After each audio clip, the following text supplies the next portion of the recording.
This is the Ohio AgNet from the Voice you know with the News You Trust studio, sponsored by BASF. Visit with your local ag retailer about 0% financing on all BASF crop protection, seed treatment, and Zetavo brand soybeans now through March 15th. I'm Ty Higgins. The 2026 Ohio Farm Bureau Young Ag Professionals Winter Leadership Experience is coming up on Friday and Saturday. Powered by Soy Biodiesel, join me for live updates on Friday, brought to you by Ohio Farm Bureau, and get full details at experienceyap.com. Then on Tuesday, going to be heading to the Ohio Agribusiness Association Industry Conference. Thanks to the OABA for serving Ohio agriculture. Let's check in with Dusty Sonnenberg for our weekly update from the Ohio Soybean Council and your checkoff dollars at work. I'm visiting with Brianna Metz with the U.S. Soy Export Council. Brianna, obviously China not one of the big import partners this year, unfortunately, but let's talk about some of the different places where U.S. soy is being exported to. When we look at whole beans, there's kind of two ways to look at this, whole beans and soybean meal. And when we look at whole beans, we really see Egypt is a huge market of opportunity for the U.S. They kind of entered the market in 2018 as a market for U.S. soybeans, whole beans specifically, due to their growing poultry production and their growing desire to export poultry to their own surrounding countries and the European Union. And so what we see is that over the years and the relationships we've built, Egypt has a very clear preference for U.S. soy. They like the quality, they like the way it crushes, they like the soybean meal that ultimately results from that as a feed ingredient. And so we see as their demand is growing, as their population is growing, that they also have a growing preference for U.S. soy. And so we see them just in the first 7 weeks of the marketing year 25-26 have purchased almost 1 million metric tons of soybeans so far. And so that is a market that is easily served out of the Gulf, where many Ohio soybeans go down the river, out of the Ohio River down to the Mississippi, and really out of that New Orleans Gulf area. Egypt buys mostly out of there. And so those beans are headed down the river and headed to a market that is very important for U.S. soy. Again, my guest today, Brianna Metz with the U.S. Soy Export Council. Today's update has been brought to you by the Ohio Soybean Council and your soybean checkoff. Let's get a check of the forecast now, brought to you by Seed Consultants, simply better performance, online at seedconsultants.com. Here's Ryan Martin. We're still dealing with the remains of a Clipper system, dragging some cloud cover through northern parts of Ohio. Also, west winds ramping up some lake effect over the far eastern parts of the state. But the bigger story is Arctic air blasting southward. It's going to take over here late this afternoon and go through tomorrow and early Saturday. The coldest day is going to be tomorrow. It's going to make the start of the week look foolish in terms of how we're setting up for Friday. Strong winds make dangerous wind chills, so pay attention to livestock and don't be stupid outside. Going to add some insult to injury, though. After tomorrow's brutal cold day, we've got a potential strong winter storm trying to lift a little bit farther north through Ohio for Saturday and Sunday. We're talking potential for some fairly strong snow accumulations in southern parts of the state. Stay tuned. We'll have totals for you tomorrow. I'm Ryan Martin. Ag groups have sounded the alarm about the economic crisis in rural America in a letter sent to Congress. Organizations representing a cross-section of agriculture signed the letter, sending a strong message to Congress about the financial perils facing American agriculture. The letter urged Congress to provide immediate economic support to fill in the gap of remaining losses for both field and specialty crop farmers. The conversation about additional bridge payments to row crop farmers comes as data reveals that the initial $12 billion payment doesn't make up for the full financial hit by trade deficits, which add up to $44 billion.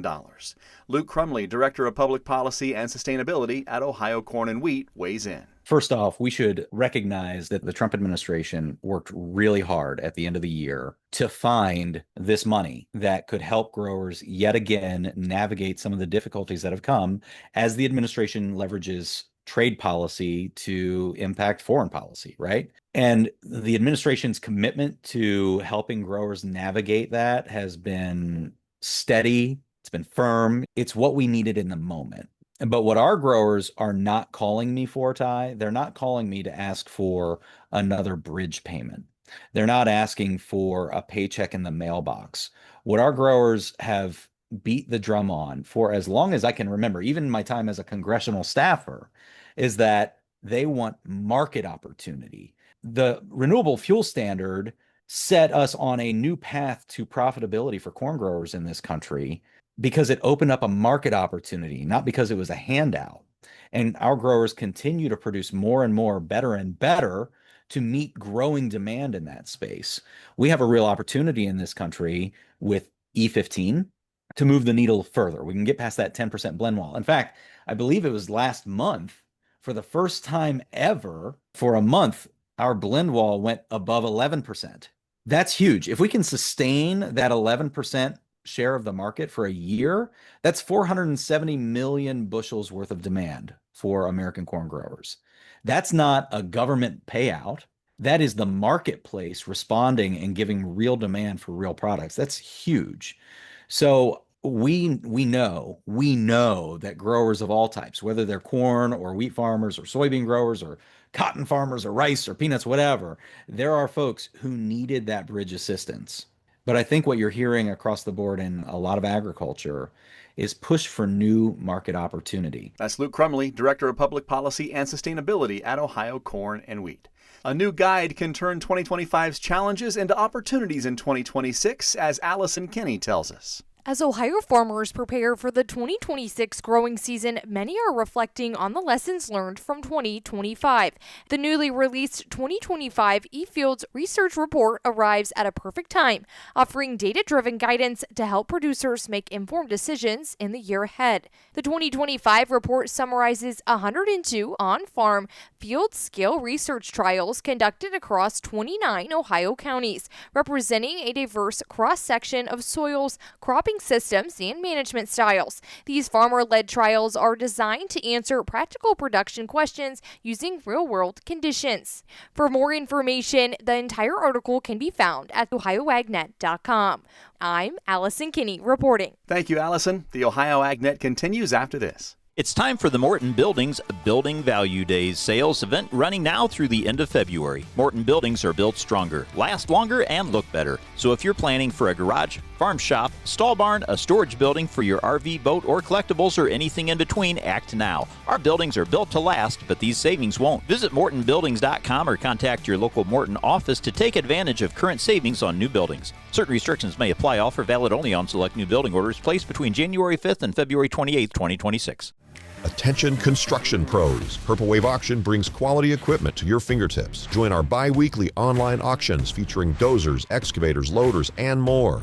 We provide detailed listings, photos, and seller contact info. Inspect online or in person. With our no reserve policy, every item sells to the highest bidder. Visit purplewave.com today and see why informed builders choose Purple Wave. Transparent processes, real deals. Your next great purchase awaits. purplewave.com. Welcome back to the Ohio AgNet. I'm Ty Higgins. There are new developments on the world trade front that don't include the U.S. Joe Everett has that in today's featured audio. Well, just 2 days after President Donald Trump described the USMCA as irrelevant, Canada has forged a framework for a new strategic partnership with China, its second largest trading partner, albeit only a small fraction of its first-place American partner. Canadian Prime Minister Mark Carney said the preliminary deal with China is structured to remove trade barriers and to reduce tariffs. He went on to say that President Xi told him that China is also willing to strengthen its coordination with Canada to address global political challenges. Under the goods portion of the deal, China is expected to lower tariffs on Canadian canola seed and meal from 84% to an average of 15% tariff by March 1st. This is enormous progress. Starting from March 1st, we fully expect canola tariffs to drop from 85% to approximately 15%. And that's going to create an opportunity combined between meal and seed, a $7 billion market opportunity. A new era, whether it's in canola, other grains, pulses, lobster, beef, pork. It's a return to Canada as an important agriculture partner with China. Saskatchewan is the single largest producer of canola products and a major pulse grower. That's Providence's Premier Scott Moe was part of the Canadian trade delegation to China. Premier Moe was extremely pleased with the trip's outcome. It is going to literally allow billions of dollars of agricultural products of all kinds, whether it's canola, pulse crops, seafood, to flow again, with additional exports into China as well. So a good day for Canadians. Conversely, Ottawa has agreed to accept Chinese electrical vehicles in the first year to a market cap equaling 3% of Canadians' new car market with a 6% tariff rate. Let's put this in context. 49,000 vehicles, which is the cap on Chinese electric vehicle exports to Canada. Canadians buy about 1.8 million autos a year. So that's less than 3% of the size of the Canadian auto market. That allows for a smooth transition to get more affordable cars in the electric vehicle market for Canada. It's now been reported that the Canadian government provided U.S. trade officials with notice that it planned to offer lower tariffs on limited numbers of Chinese vehicles in its negotiations. U.S. Trade Representative Jameson Greer's reaction to the Canada-China deal was only to say that such low numbers of Chinese vehicles would not adversely impact American companies' exports to Canada. And President Trump's response when hearing of the deal was almost one of approval. Well, that's okay. That's what he should be doing. I mean, it's a good thing for him to sign a trade deal. If you can get a deal with China, you should do that. Mark Carney said that although Canada's historic relationship with the United States is much deeper and broader, Canada's current relationship with Beijing seems to be much more predictable than its relationship right now with Washington. Taking the long view, Mark Carney stated that Ottawa hopes to grow Canada's non-U.S. trade by at least 50% over the next decade. For the Ohio AgNet, I'm Joe Everett reporting. Thank you very much, Joe. As you know, in agriculture, timing matters, and so does good information. From the latest agricultural news to up-to-the-minute weather and market updates, OhioAgNet.com keeps you informed when it matters most. Plus, catch featured audio and video, expert insights, and stories that impact your operation and your bottom line. Finally, a farm news website built for your schedule, morning, noon, or late at night. Today's headlines are ready when you are at OhioAgNet.com. We'll get a check of the markets and analysis coming up after this. Get ready to bid on the heavy equipment and vehicles you need in a Ritchie Brothers Midwest Regional event happening February 10th through 12th. Inventory is at Ritchie Brothers locations in Columbus, Chicago, Detroit, Minneapolis, Kansas City, and Lincoln, with in-person inspections available. Bid on a wide selection of excavators, loaders, dump trucks, and truck tractors. Don't miss this great opportunity. Visit rbauction.com/Columbus to sign up. rbauction.com/Columbus. Here's farmer and businessman James Wood. We farm about 3,500 acres. There's pipelines everywhere. The contractor working on my property did not have the lines located before he began work, and it resulted on a strike on a natural gas pipeline. Fortunately, no one was hurt, but it could have been much worse. Never assume the location or depth of underground lines. Always call 811 or visit clickbeforeyoudig.com before you start work. A message from the Pipeline Operators for Ag Safety campaign. You're listening to the Ohio AgNet. I'm Ty Higgins. Today's market analysis brought to you by the Louis Dreyfus Company. Excited to be building the newest state-of-the-art soybean crush facility in Upper Sandusky. Call 574-566-2113 for information on soybean marketing to LDC. Here's Ryan Martin. Grain markets mixed on your Wednesday. As we take a look back, corn and wheat were down. Corn 1 penny or so, wheat down anywhere from 2 to 4. Soybeans, though, double-digit gains led by soy oil up triple digits, 130 to 145. What was going on in soy oil? Well, it moved above last week's high. That sparked a new round of largest speculative short covering. That pushed the oil share trade down to about 49% because soybean meal was mostly lower on the day. Traders were all about cold central U.S., slowing crush, and also the fact that we might be getting more and more hope about a March SRE or RVO kind of talking point. I didn't think a few days to a couple of weeks ago that we would actually see something in March, but now traders are becoming more confident that we see something sooner rather than later. Most of that talk came out of a set of biofuel conferences that are underway right now. I'm Ryan Martin. Check of markets on the Ohio AgNet brought to you by Seed Consultants. Simply better performance online at seedconsultants.com. Corn for March a penny higher at 422 3/4 in the overnight trade. May 430 3/4, also up by a cent. Soybeans for March 2 1/4 to the good at 1066 3/4. May 1077 a bushel and 2 cents higher. Wheat for July up a penny and a half at 533. September 547 3/4. That's a gain of a penny and 3/4. After yesterday's livestock trade, live cattle for February up 72 cents at 233.10. April 234.95 and a pickup of 37 points. Feeder cattle for March 359.37, $1.70 higher. April up 167 at 358.12.